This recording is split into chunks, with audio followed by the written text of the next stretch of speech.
First lumbar puncture I ever had, it was the first time that I had relief, pain, like total pain relief in my head. And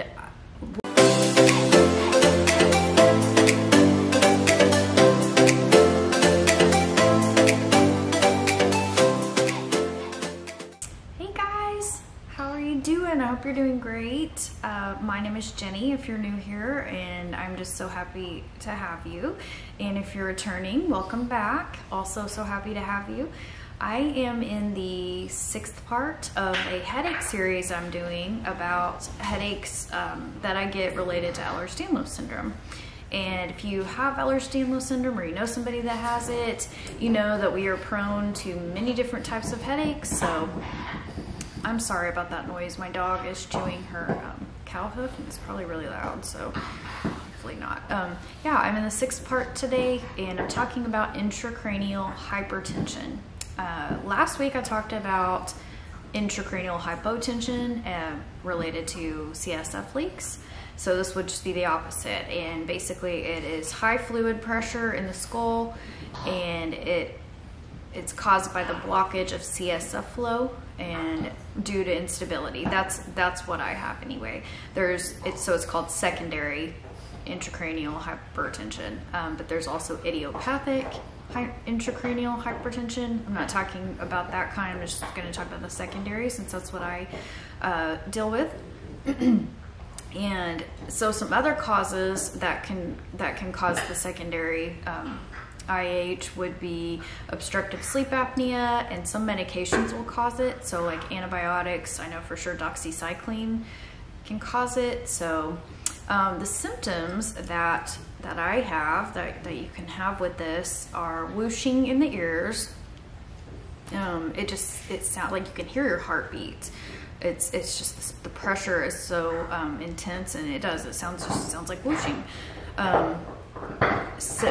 Sophie, sorry about that. I had to get her to stop. So yeah, okay, so the symptoms, that's what I was talking about. And I mentioned the whooshing in the ears.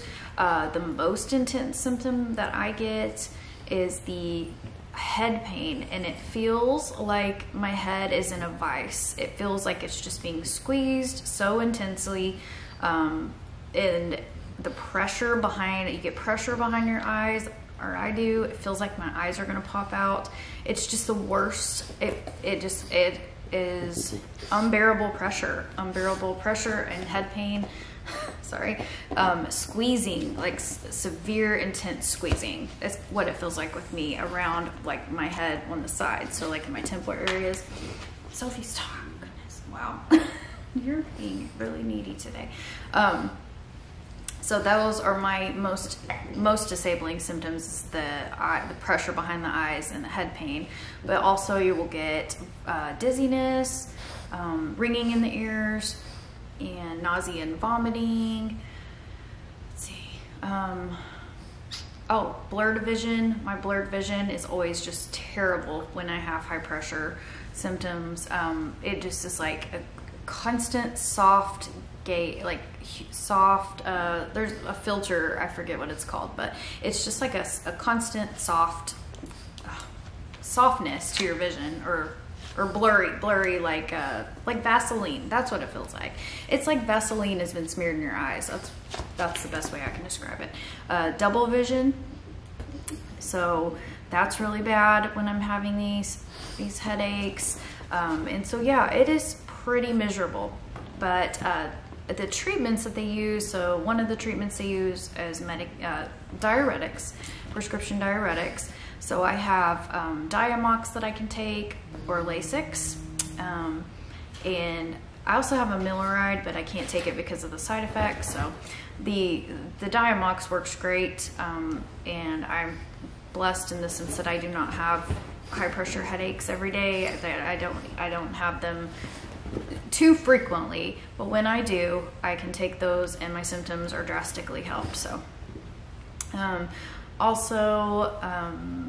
so other treatments I use, if it's caused by something like instability, the collar, so my collar helps with that. That's, I feel like, why I don't get them so much anymore. I used to get them more frequently before the collar.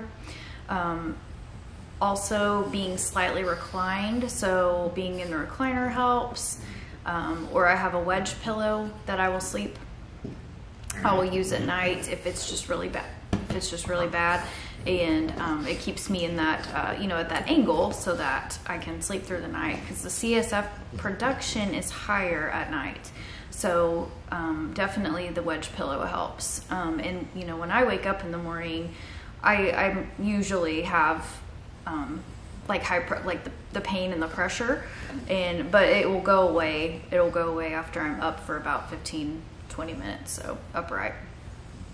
Also, dietary changes are helpful, so limiting caffeine, limiting salt, greasy fried foods, and just eating natural, like, you know, natural diuretics. So I know watermelon is a natural diuretic. I'll try to find a list and put it somewhere, but those are helpful.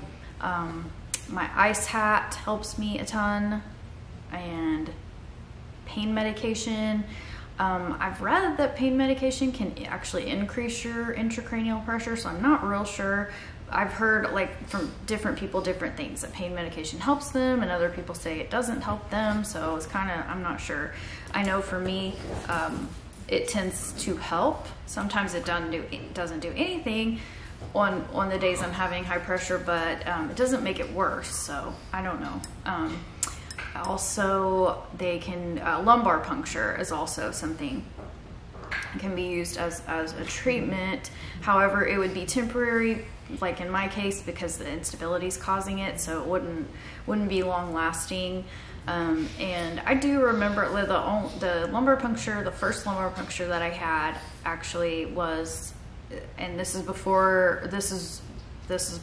I knew what I know now. Wish I'd have known it, but after my lumbar puncture, I had complete relief of head pain that had been constant at that time for 7 years, and I mean, it just totally all went away, and I didn't know why. I was like, why did it go away after that procedure? Because it was a CT myelogram. They have to do lumbar puncture, but now I know that it was because it decreased that pressure. It didn't last for very long. Like, it lasted the rest of the day. By the time I woke up the next morning, it was back. But anyway, that is believed to be why. Well, my doctors think why that helped. So yeah, you know, really also, of course, correcting the underlying cause of the intracranial hypertension. So in my case, correcting the instability is going to be hopefully what takes these away. Like I said, I don't get these very often. I'd say I get them maybe 4 to 5 times a month, and you know, like I said, they're well managed, so it's not something that's a real problem for me. So yeah, I just wanted to talk about this, since it is a type of headache that I get, and especially since I'm doing the headache series right now, and because September is Intracranial Hypertension Awareness Month. So I wanted to bring it up.